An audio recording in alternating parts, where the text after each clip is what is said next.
Hablar de educación es hablar de los hijos, de los nietos, de los jóvenes, del futuro de nuestro país. Saludamos como cada jueves y es un gusto a Mirta Goldberg. ¿Cómo está, Mirta? Gracias, Pedro. Muy bien, tenemos invitado hoy. Vamos a presentarlo. Así es, estamos con Eduardo Aragundi, es subsecretario de Planeamiento Educativo, y hoy vamos a hablar sobre los resultados, la interpretación de las pruebas internacionales PISA que se tomaron por última vez en el 2009, ahora 2010 están los resultados, y nos interesa saber, ¿qué tal, Eduardo?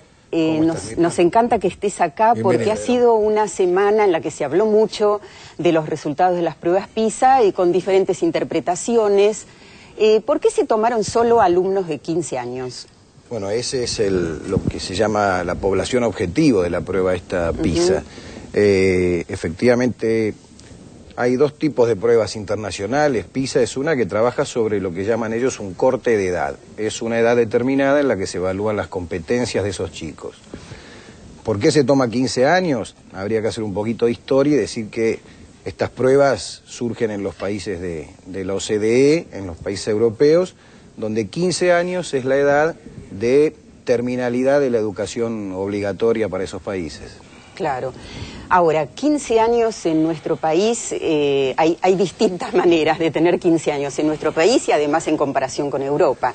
Tenemos alumnos de 15 años en tercer año de la escuela secundaria y tenemos alumnos de 15 años terminando la primaria con sobreedad porque abandonaron y retomaron y por suerte retomaron. ¿Esto cómo incide? Y por cierto que en un ranking de resultados eso te afecta. Fíjate que solo para el año de la prueba, que fue el año 2009, nosotros incrementamos en 150.000 chicos nuevos la matrícula de educación secundaria. En ese caso se trata de muchos chicos de 15 años que recién ingresaban a la secundaria y que por lo tanto no habían tenido la oportunidad de adquirir las competencias que PISA evalúa. Sin embargo, atento a que eran chicos de 15 años, fueron efectivamente población objetivo de la prueba. Sin embargo, lo que hay que decir que con todas esas aclaraciones y objeciones que nosotros tenemos para con la prueba en sí, para con ese tipo de estudios internacionales, tenemos que decir que mejoramos. Yo el otro día veía algunos titulares que eran una verdad a medias, y cuando hay una verdad a medias es un poco por lo menos caprichosa. Es cierto que en 20 años, hace 20 años atrás, hace una década atrás, perdón, ahí estábamos en 20 puntos diferentes a lo que tenemos hoy, pero lo que no se dice es que la gran caída de nuestras mediciones ocurrió en el proceso que va hasta el año 2006. Hoy estamos 24 puntos por encima de lo que teníamos en el 2006. Vamos a ver alguna placa, ¿qué te parece? No? En realidad lo que nos estás diciendo es interesante porque efectivamente la inclusión aumenta la heterogeneidad. Pero nosotros valoramos notablemente la inclusión. El desafío es inclusión con calidad y efectivamente valoramos la inclusión y además valoramos lo que estamos haciendo en calidad porque no estamos peor, sino que al contrario, estamos mejor con esos niveles de inclusión altísimos que vos señalás. Contanos un poco qué podemos observar ahí, cómo lo interpretamos. Esa primera placa es la placa del puntaje promedio en el área de lectura, que fue el área que PISA evaluó focalmente este año.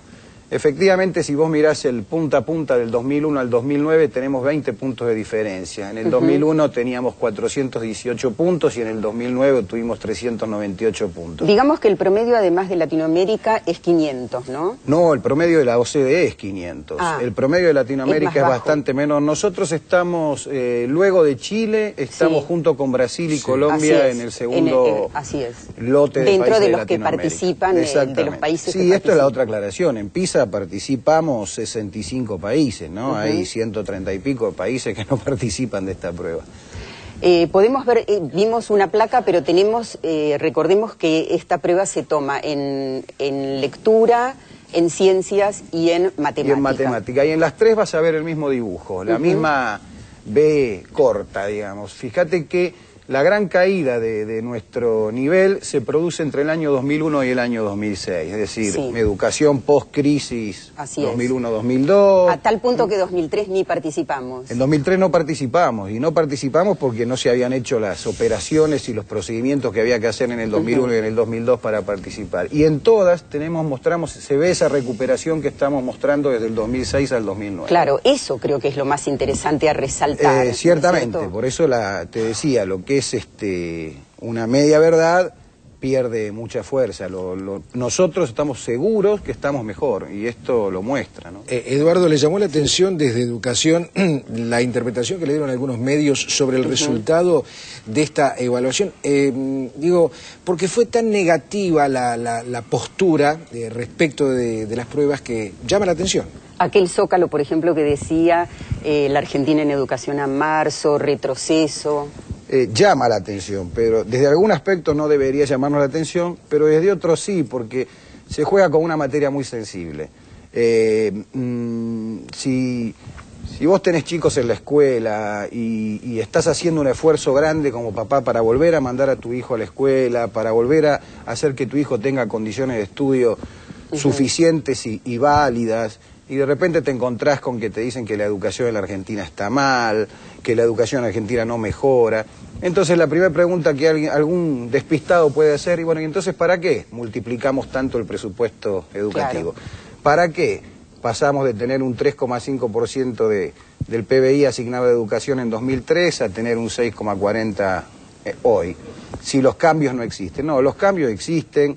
Esa parte ascendente de la curva que vemos de 2006 a 2009 no es por gracia divina, sino es porque hubo una inversión sostenida en educación, un trabajo sostenido de capacitación docente, de recuperación de la tarea docente, de recuperación de las condiciones de estudiar de los pibes. Así que llama la atención porque conduce al desánimo. La inversión además que se hizo tanto en libros en estos años como en las netbooks, ni que hablar. Vemos otra placa.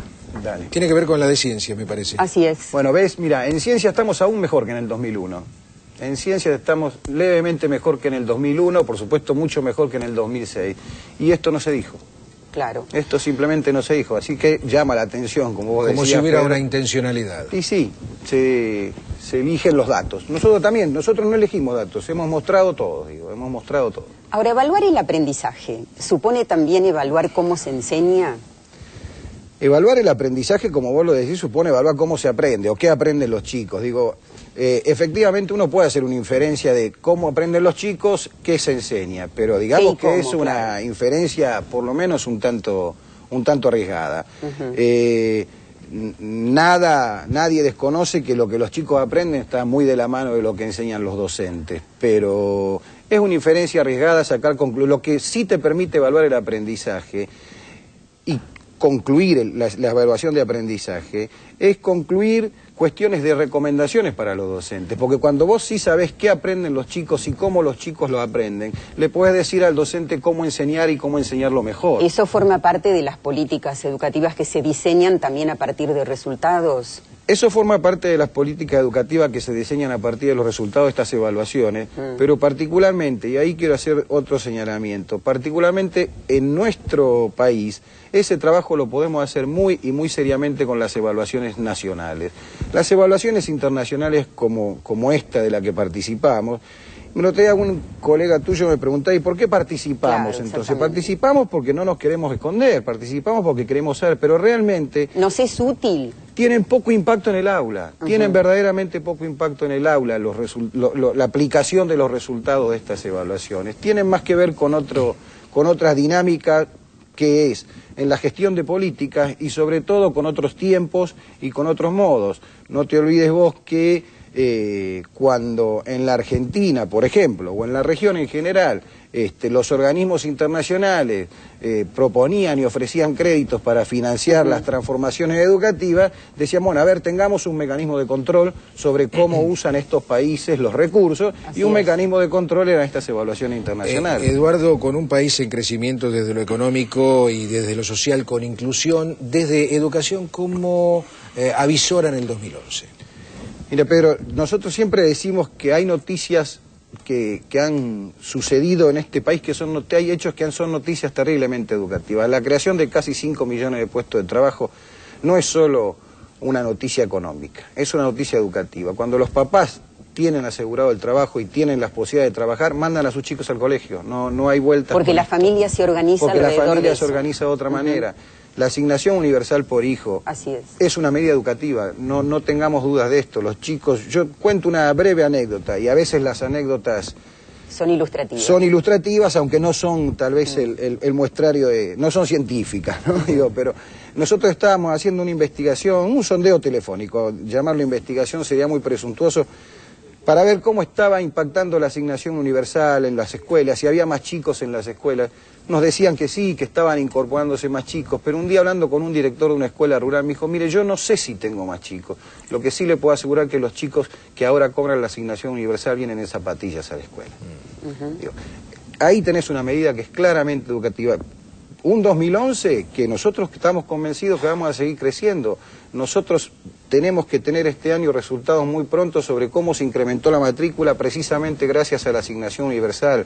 Teníamos un presupuesto educativo que iba a tener un 30% más de asignación que lo que teníamos en el año 2010. Bueno, ese presupuesto, como ustedes lo saben, no lo pudimos discutir en el Congreso, no lo pudimos debatir en el Congreso, pero estamos convencidos que desde el Ejecutivo y desde la Presidencia se va a hacer todo para que esos recursos en educación sigan estando. ¿Cuándo vamos a conocer los resultados del Operativo Nacional de Evaluación, que ese sí nos va a permitir trabajar en el diseño de políticas educativas? Para mediados del año próximo. El compromiso que asumimos fue tenerlos para mediados del año próximo.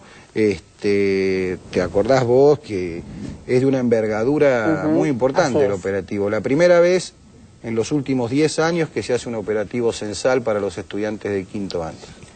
Bueno, ahí estaremos nuevamente, ¿no es cierto?, con Eduardo Aragundi. El agradecimiento para Eduardo Aragundi, subsecretario de Planeamiento Educativo. Nos vemos en cualquier momento, así que la seguimos aquí en Visión 7 bien temprano. Gracias por este espacio, por la posibilidad de presentar las cosas de otra manera, un poco más completas. Muchas gracias.